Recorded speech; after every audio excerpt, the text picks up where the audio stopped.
sobs of the violins of autumn wound my heart with a monotonous language. Мною принято решение о проведении специальной военной операции.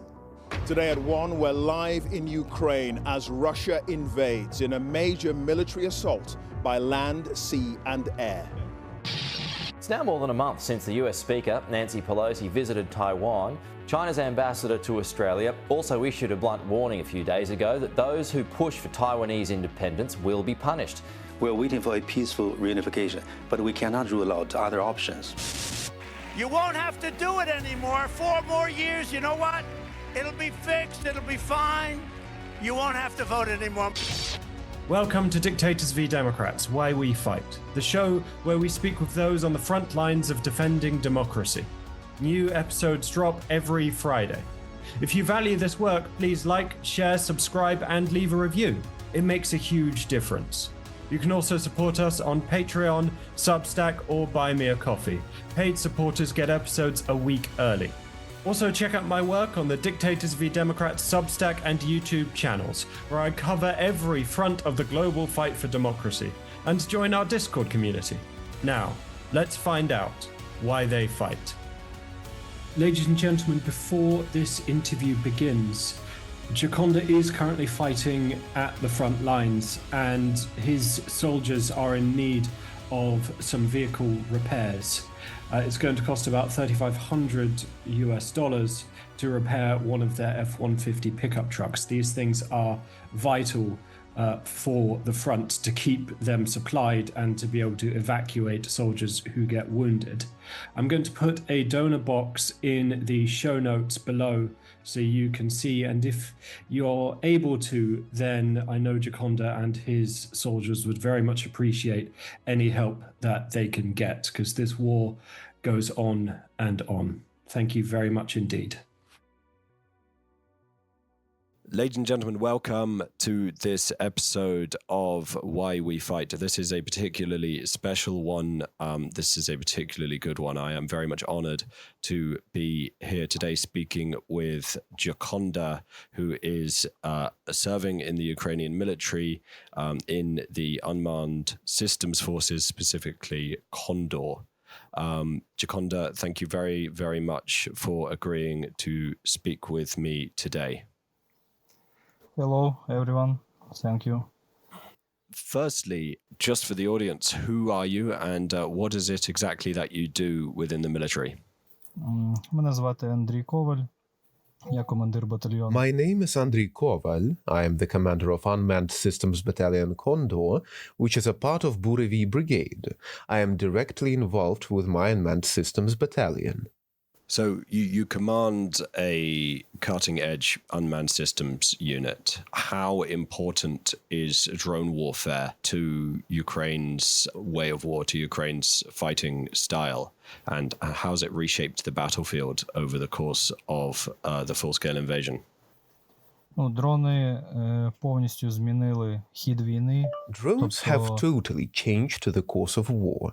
I mean, everything that was written before, how we had to fight, now drones have totally changed it. They already control the entirety of the battle line and even more than hundreds of kilometers behind it, as well as the rear. And we already see the examples that now even thousands of kilometers are not a problem for drone navigation. I have been to where you guys operate. I'm very grateful and I'm very thankful for your hosting me. How much sort of oversight of the front line do these drones afford you? And does anything sort of slip by your net at all? And can it in this day and age? На даний час військові техніки дуже складно під'їжджати до... Currently, it is difficult for military machinery to get to the battle line, because everything is controlled via drones such as Mavic or aircraft-type drones. Military machinery can move unnoticed only hundreds of kilometers away. I mean, the closer it gets, the bigger is the probability that it'll be spotted. How do you see the role of autonomous and AI guiding in drones evolving in the war? And how much effect do you think it'll have on the battlefield? Штучний інтелект зараз починає тільки впроваджуватись. Artificial intelligence that is currently being integrated into the military helps both with detection and some decision-making on the battlefield. And as it gets more integrated into the military, I think that in the future, with the help of AI, battles will be won, maybe even wars. And how far away does he think independent striking is? Я думаю, що прям повністю він не буде приймати рішення. В будь-якому випадку за людиною буде. I don't think AI will make decisions on its own. Regardless, the decision is up to human. But I do think that in the nearest 2, 3 or 5 years, AI will have already been integrated more actively into any military affair. And taking all of this together, all of your knowledge of drone warfare, what does it mean for the future of defending democracies, in Ukraine and in the rest of the world, in Estonia, in Finland, in Poland, etc.? В першу чергу я б порадив, що потрібно, якщо ще не починали. First of all, if they haven't yet started learning anything about simple drones like Mavic or FPV, I'd suggest they start studying our experience, how we use them in battle conditions, because each drone has different specification, different usage, so no time should be wasted, and based on our experience, they should learn how to use them. And maybe other countries will find out something new for themselves or for us. Therefore, they should not be shy and start learning any technology as soon as possible. Any technology that will help eliminate a significantly larger enemy than the defending country. Again, on these other countries, a lot have pledged a lot of support to Ukraine. But in terms of drones, if they were to send any, what would your priorities be in the capabilities? So what would you want out of these drones? В загальному потрібні всі дрони, тому що Generally, we need all drones, because eliminating the enemy and defending from it is a certain cycle of works. We must control, detect, and eliminate the enemy, and each drone type serves its specific task, and in total, a certain kill zone, a certain front line is built, on which each drone serves its purpose. Some drones detect, some eliminate, some can deliver humanitarian aid, for example, land robotic systems. For the last half a year, almost every single battle brigade has been using land robots, because armored vehicles don't reach the front line by somewhere around 10 to 15 kilometers, and this distance is passed by land robotic systems. So if the Western partners give us drones, we need all kinds of drones, and all of them serve a different purpose. I can't underline one specific drone that does everything. I mean, each drone type is needed for its own certain task. Apart from air tasks, we also do land tasks. I mean, there are separate land robotic systems subdivisions in Unmanned Systems Battalions, and their tasks are to deliver logistics to hardly reachable areas, to evacuate wounded, to evacuate drones as well. They can also set up different armaments like machine guns or turrets or something else for other purposes. That's very interesting. I didn't know that. I thought Kondor focused on air systems. How much work is done to do this drone-based logistics for the Zero Line, and is it increasing the amount of work that they have to get troops there, ammunition, medical supplies, etc.? Так, окрім повітряних задач, ми ще виконуємо наземні. We're only getting started in this direction, therefore we'll be starting with something simple, that being logistics delivery, and later we'll be improving in this direction more and more. So I think that in a few years we'll see something like mobile air defense against drones. By that I mean that on a land drone there will be a turret set up that will eliminate air targets, or you can set this set turret on an armored vehicle and eliminate FPVs or other scouting drones.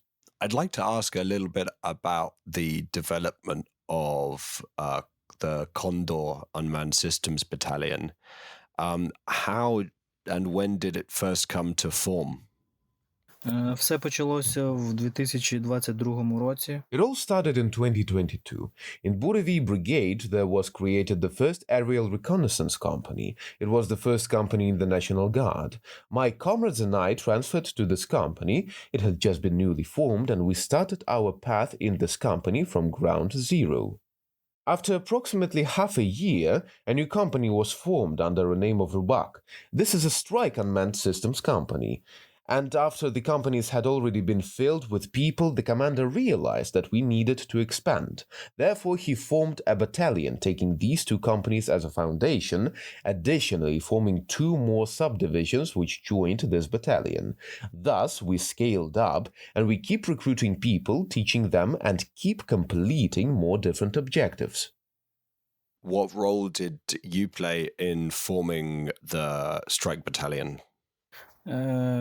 По-перше, я почав працювати як пілот Мавіка. At first, I started working as a pilot, the Mavic pilot. Then I was promoted to a platoon commander. I worked as a platoon commander. We also started learning the FPV branch. I piloted both FPV, Mavic, and a wing-type drone. After that, I was assigned as a company commander. I had been a company commander for approximately a year already when it was decided to expand up to a battalion, and I was offered a position as a battalion commander. I agreed and took charge of the battalion. Being a commander, how do you and your men stay motivated after 3 years of this full-scale invasion?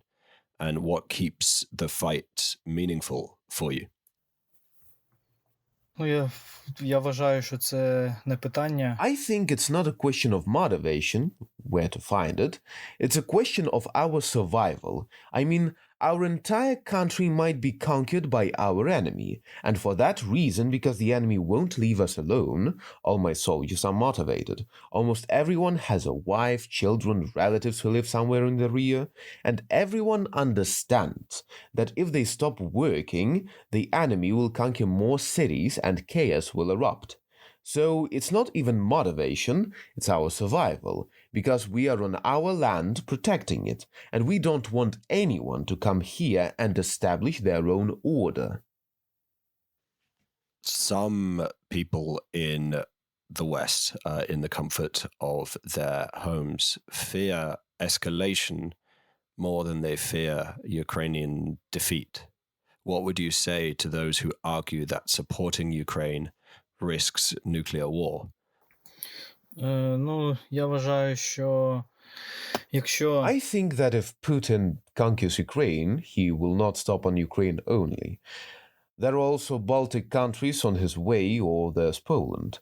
And if we don't put him at his place, he will persevere in his assault. Nuclear war will not stop him, for he is the only one who can start it.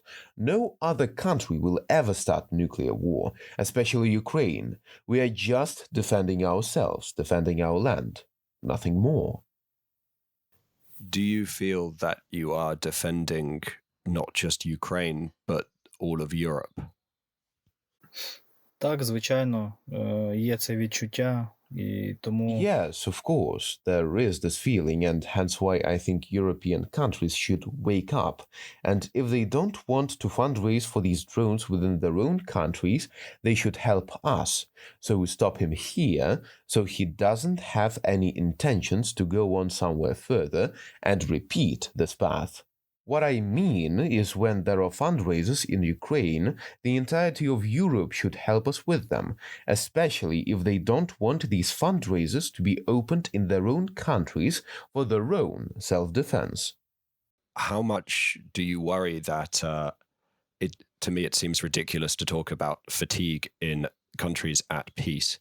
Unfortunately, due to political division, we're seeing some people question support for Ukraine.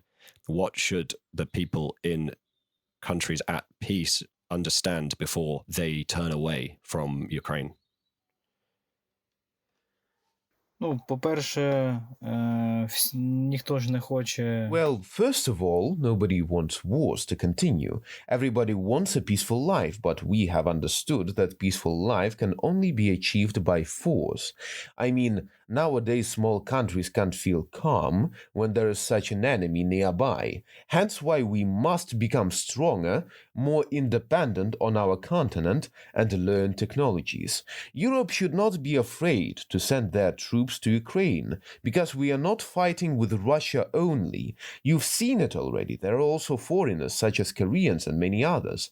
That's why everyone should join and fight for freedom together.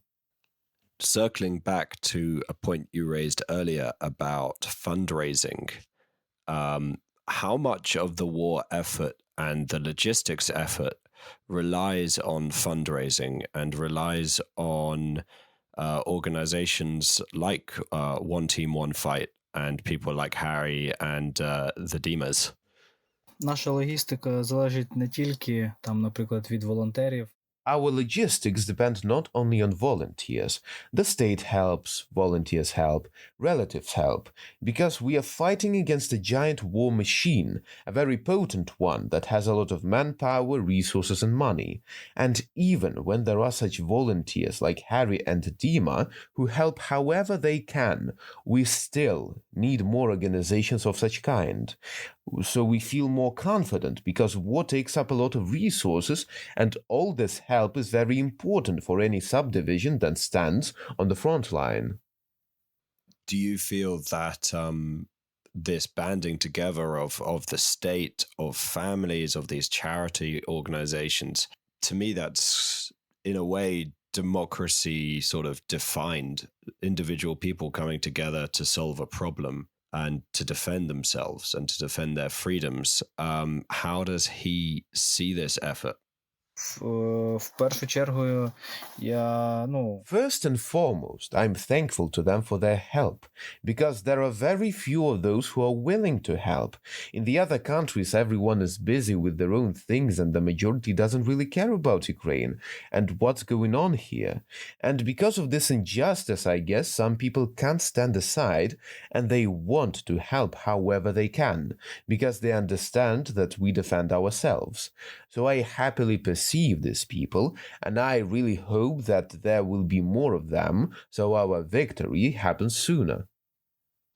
I want to get on to your background a little bit and your motivations and your beliefs. What did you do before the full-scale invasion and before you joined the army? До повномасштабного вторгнення я був кадровим військовим. Before full-scale invasion, I was a career soldier. I had studied in a military institute. For the first time, I got into war in 2017 when I was a student. Then I continued serving in the military, was involved with a product such as Delta, that's a situational awareness system, so I kept working for victory. 3 years prior to a full-scale invasion, I resigned from the military, worked as a programmer. Then, when the full-scale invasion began, I went to a military commissary as a volunteer, renewed my rank, and once again continued this pursuit. You talking about your experience in IT and what I've seen being with you guys. I'm wondering, it's not about your values, but I'm wondering what you think the most important skills are in a soldier in modern war. В першу чергу, якось раніше всі тренувались, всі стріляли. First of all, back in the day, everyone would train and shoot. I mean, everyone knew how to behave with a weapon. Currently, every soldier has to know how to behave with a drone. So, in my opinion, every soldier must at least be able to pilot a Mavic and improve one's skills and learn new technologies. What is your take on the Operation Spiderweb that the SBU pulled off? Hello, it's Editing Theo. Operation Spiderweb was the SBU designed attack on Russian strategic bombers and other aircraft that was carried out thousands of miles deep into Russia, well behind the lines, using trucks that were filled with FPV drones. There's a lot of very famous footage on this, and I highly recommend go take a look. Це доказ того, що прості технології не стоять на місці. It's proof that simple technologies don't stand in place, that it's not that simple to defend yourself even when you are thousands of kilometers away from the front line. And SBU proved that just slightly upgraded FPVs can be piloted thousands of kilometers away and hit targets. So every country should learn IT, AI, and other technologies in order to be able to defend themselves. Back to your values. You're fighting on behalf of a democratic nation. What does democracy mean to you personally? And what images does it conjure in your mind when I say democracy? And how does it shape the way that you fight? В першу чергу, демократія – це свобода слова, свобода вибору. First of all, democracy is freedom of speech, of choice, just cause. I mean, I have to feel safe. I have to understand that the state cares about me, and no people who have held the same positions for decades are allowed to be a part of the government. Democracy is a free country, freedom of speech, just cause, and when a citizen feels free in a free country, that sounds like democracy to me. I think first and foremost, both Democrats and liberals and other parties' representatives want to be in peace, without war. That's why I think that each side wants peace above all. But as we see, Russia's politics are very different. It has always wanted to conquer some piece of land. Its president hasn't changed in over 20 years. If comparing with Ukraine, a president has never served more than 2 terms. In comparison, Ukraine has changed presidents, has changed governments. In Russia, nothing has changed. There has been only one person.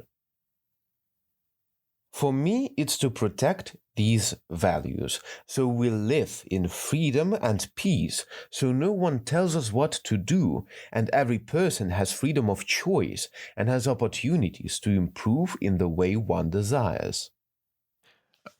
What does he have to say to those who say that Ukraine is a dictatorship and that President Zelensky is a dictator? Ну, я відповім, що це повна брехня, тому що він був вибран. My response is that's totally false. Because he was elected in a fair election. There were many candidates and he received the support of the vote's majority. Thus, he justly became president and currently he keeps fighting for our freedom and doesn't stop working for our country. I want him to cast his mind back to the Revolution of Dignity in 2014. There are people who say that that was a coup sponsored by the CIA and MI6. What does he say to those people? Ні, я вважаю, що це брехня, тому що я так само приймав. No, I think that's not true. I myself took part in these demonstrations, if they can be called so. I saw everything with my own eyes, how students were shot, and every Kiev citizen and every Ukrainian citizen who could went to Kiev and fought for this freedom and Ukraine's desire to join the European Union, not Russia and other countries. What does he say to those who say that Russia was somehow provoked through NATO expansion? Це теж повна брехня. Ніхто не планував нападати на Росію. Тим паче, я впевнений, що там нікому не потрібні. Lies again. Nobody planned to attack Russia. Moreover, I'm sure no country needed its old territories or had any invasive motives. I'm sure that neither the EU nor NATO wanted to grab some chunk of Russian territory. It's just propaganda to justify their reason to invade Ukraine. What does he say to people in peaceful countries who are losing their appreciation for the value of democracy? Я думаю, що цим людям потрібно поспілкуватися з... I think these people must talk to Ukrainians who have been in occupied territories. They, I suppose, can tell in better detail what horrors Russian soldiers committed, how they scorned civilians, how they robbed. These people need to be reminded of the horrible footage from Bucha or other cities. I think everybody will quickly switch to wanting to live in a free, normal, adequate country and not to be under the gun of some invader. If one of my listeners or somebody in the world wanted to help Kondor or Ukraine's war effort, what can they do? Я думаю, що найпростіше це... I think the easiest way is to support some donation, or everybody knows that we need cars, different electronic components, laptops, charging stations, generators. They can send it as well. Or, if there's no opportunity to send something, they can help with money. And via X or Instagram, contact me or my subdivision, ask how they can help, and then we can accept the money and afterwards report what we have spent it on. Do you have a message for the dictators in the world?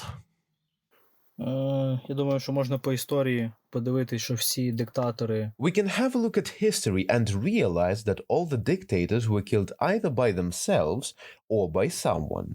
My message is that they must stop targeting civilians. If they want to show their power, they have to show it on a battlefield, and not by targeting civilians. It's a show of weakness, not power. Djakonda, thank you very much indeed.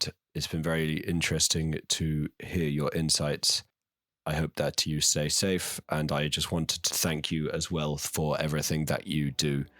You are defending all of Europe. Дякую теж велике за інтерв'ю і надіюсь, що мої слова... Thank you too for the interview. I hope my words will be heard by our many foreign friends, and they will finally understand what is really going on in Ukraine. That's it for this episode of Why We Fight.